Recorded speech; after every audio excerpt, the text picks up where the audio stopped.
passage au cœur du cerveau. Un spectacle qui vous invite à Catherine Chaume, metteur en scène, Léonore Confino, auteur. communiquer. On a décidé de créer un spectacle sur le cerveau humain. On va donc vous proposer une lecture avec Respirer. Nourrir votre intelligence. Votre cerveau est un muscle. Il ne s'use que si l'on ne s'en sert pas.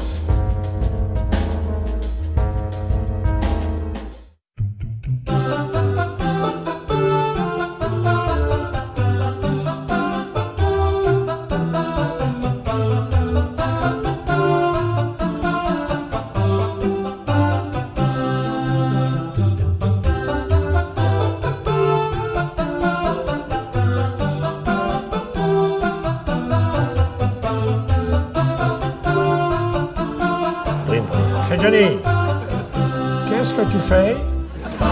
Je dis je dors. Mais tu dors tout le temps. Et pour éviter tes histoires, faut prendre un petit peu de maïzena et vous en garder un peu. Oh, mais ça, allez-vous, allez-vous. Et vous allez la décoincer parce qu'elle est coincée. Bernadette, elle est méticuleuse, elle est sérieuse, besogneuse, mais elle est lente.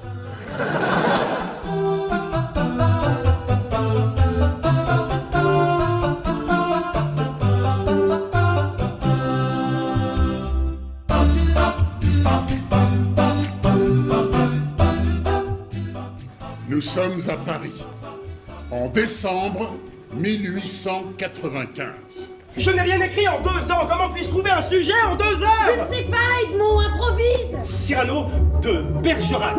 Qui est-ce? Un poète, fin bretteur, avec Avec un grand nez. un grand nez. Il m'a commandé une pièce en 3 actes. Mais c'est merveilleux. Merveilleux peut-être, sauf que je n'en ai pas écrit une ligne. Edmond, personne ne te connaît. Tu n'as fait que des fours et Coquelin te commande une pièce. Champagne! On ne peut pas monter Cyrano en 3 semaines.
deux choses à dire.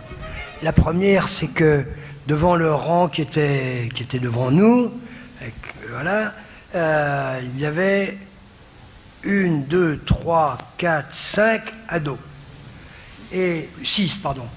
Et elles étaient visiblement enchantées. Elles nous l'ont dit, et il y avait 2 générations entre les deux, hein, vous comprenez. Et c'était remarquable et remarqué. Donc ça, c'est la première chose que je voulais dire. Je crois que vous avez gagné le gros lot, là, parce qu'elles ont applaudi, mais elles étaient, ça se voyait sur leur visage. C'est formidable, vous touchez un public qui, pour ce soir, allait pour la première fois ou la deuxième fois au théâtre. C'est ça qui est formidable. Ah, c'est génial. Bonsoir, je vais juste me permettre de manière aussi de partir élégamment avec mes présados qui sont là les 3. Et, merci, je trouve que c'est ce type de pièce de théâtre, c'est magnifique à partager avec nos enfants. Et il me semble, alors moi je ne suis pas enseignante, je suis juste parent d'élèves et représentante de parents d'élèves dans des écoles de Sèvres. Et ça serait fabuleux d'avoir des échanges avec vous à travers notamment la pièce de manière ponctuelle, peut-être dans des interventions dans des collèges ou lycées, et avoir cet échange. À ressentir des émotions, tout ça. Et donc je comprends très très bien ce que vous dites. Je pensais à des trucs, je mettais dans des étapes impossibles. Je voulais jouer Hermione et puis voilà. Et en fait un jour, mon prof de théâtre, il m'a dit « Mais arrête de penser à ce que tu dis, pense ce que tu dis ». Durant cette pensée suspensive, vous pouvez avoir des apartés. Je monte pour dire ceci, cela. Et je continue pour dire ceci, cela. Et je dis ceci, cela, pour arriver au point névralgique, pour dire c'est à cause de ci, de ça, de ci, même si c'est ci, même si c'est ça, même si c'est pas comme ci ou comme ça, et c'est, etc., etc. Je pense que le théâtre est toujours heureux. C'est-à-dire, on remonte, on relit, on répète, on représente. Vous voyez, il y a toujours un pli et on se penche sur quelque chose qui est en arrière de nous.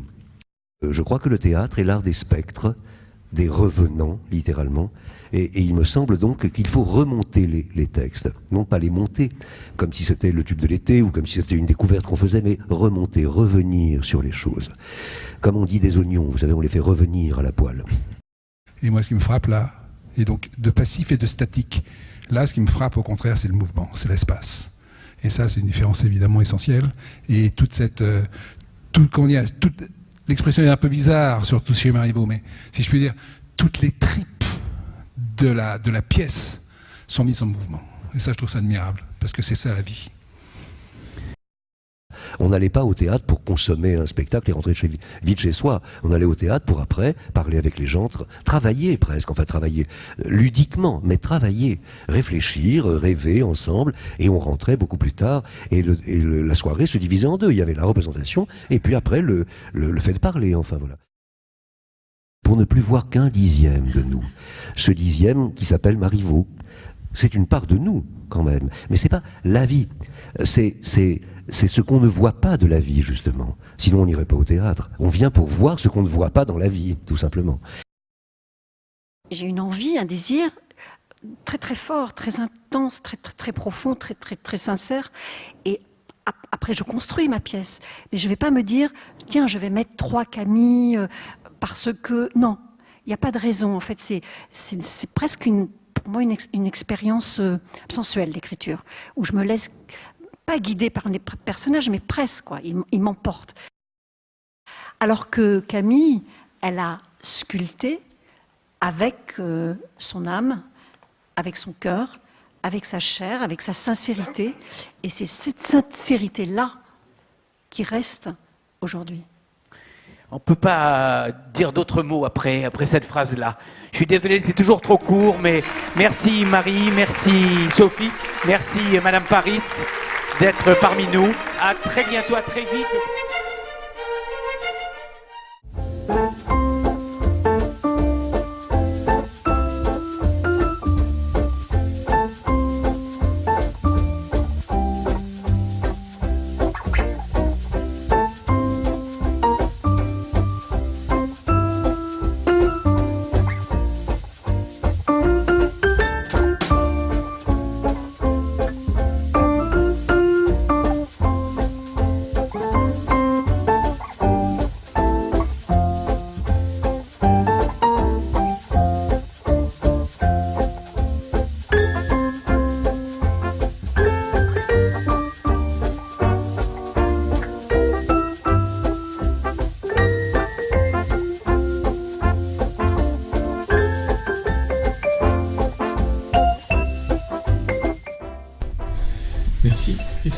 Merci à vous. Et donc à bientôt. À bientôt.